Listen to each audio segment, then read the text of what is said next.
But now, thanks to sedimentary ancient DNA and molecular fecal biomarkers, we have unequivocal evidence that the Faroe Islands were populated about 350 years before the Norse got there.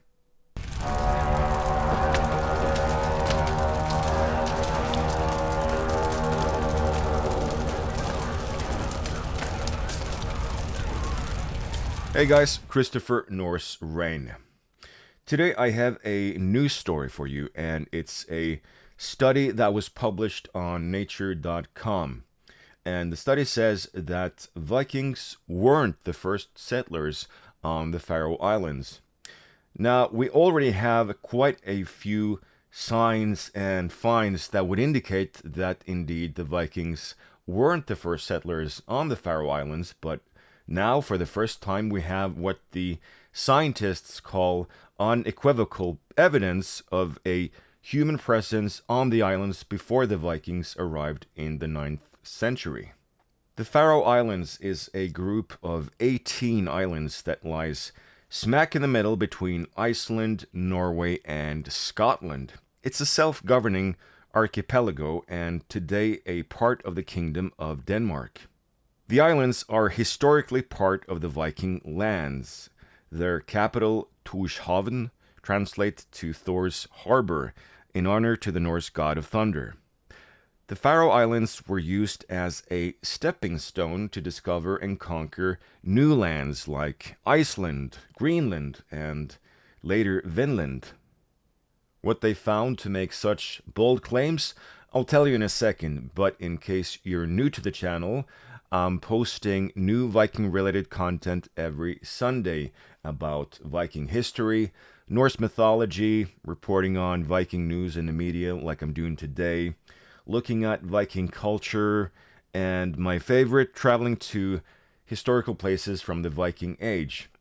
If you enjoy that kind of content, like the video, subscribe to the channel, and leave a comment for the algorithm. It helps me out making more of this kind of content, and I really do appreciate the support. The Faroe Islands is one of the few lands on Earth that have had no evidence of indigenous people, and to be remained uninhabited till recent historical times. Now, that all changed in year 800, when the Norse discovered the island and started settlements there. We can read about the Norse settlement of the Faroe Islands in Faroe saga, a manuscript which is unfortunately lost, but parts of the saga was inscribed in 3 other sagas, like Flateyjarbók and Saga of Olav Tryggvason.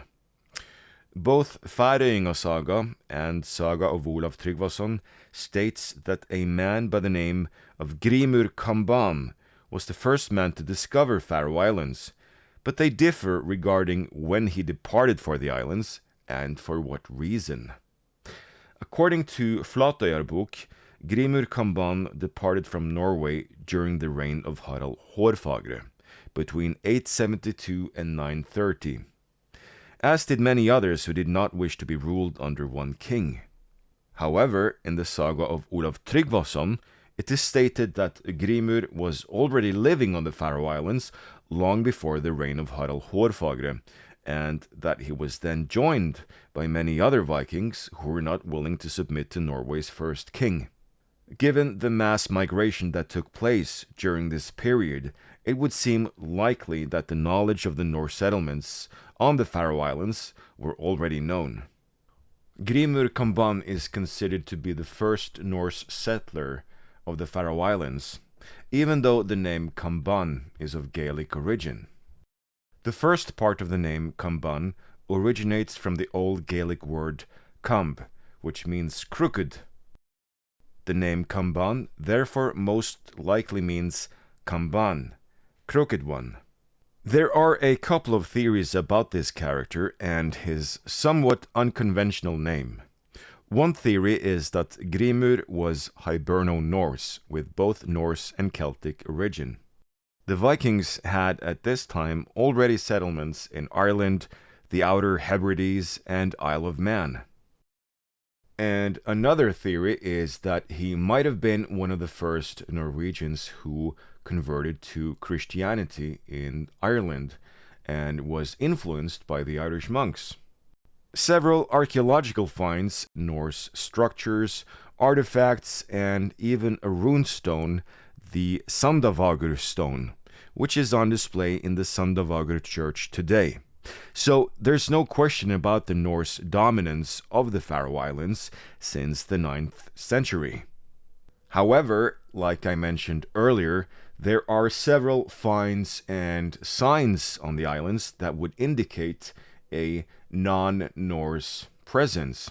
For instance, in 825, the Irish monk Dicul, I probably butchered that.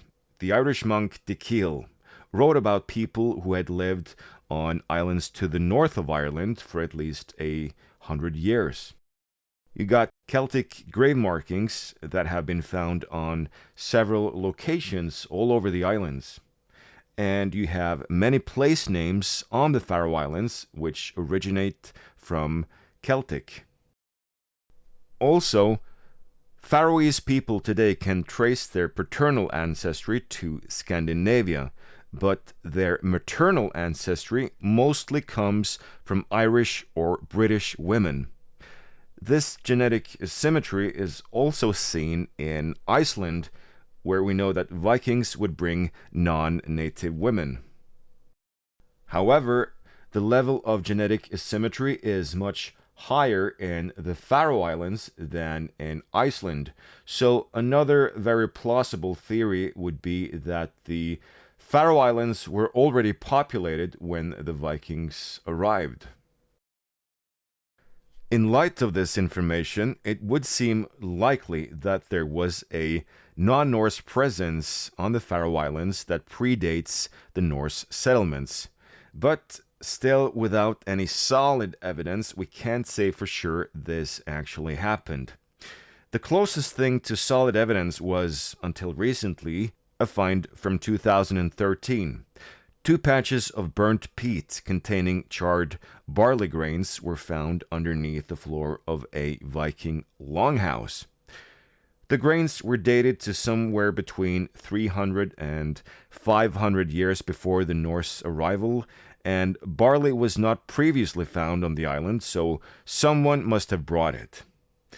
Some archaeologists accepted this as substantial proof of pre-Viking habitation, but others wanted more evidence before declaring the case closed. But now, thanks to sedimentary ancient DNA and molecular fecal biomarkers, we have unequivocal evidence that the Faroe Islands were populated about 350 years before the Norse got there. The samples were drawn from Eidisvatn, close to Eidi village, situated on Oysterøy. This was during the Viking Age an important Norse coastal settlement. We know that the Norse had a shieling, a summer farm settlement called Argisbrekka, close to the lake. This site was excavated from 1985 to 1987. The blue fill is the original extent of the lake before a hydroelectric dam was put up in 1987 and extended the perimeter of the lake. From the bottom of the lake, the 9-foot deep samples were drawn, or about 10,000 years worth of environmental history. The mission here was to better understand the climate around the time of the Viking Age, but around 20 inches down in the sediment, they found a huge discovery. Between year 492 and 512, and even possibly as early as 370, a large number of sheep had suddenly appeared on the island. Livestock, like sheep, is not native to the island, meaning that someone who intended to occupy the island brought them. Who brought them, we still don't have any evidence of. But with all the Celtic finds on the Faroe Islands, it's a high possibility that the islands were first populated by Celts, from Ireland or Scotland. It's unlikely that Scandinavians would be able to reach the Faroe Islands so early.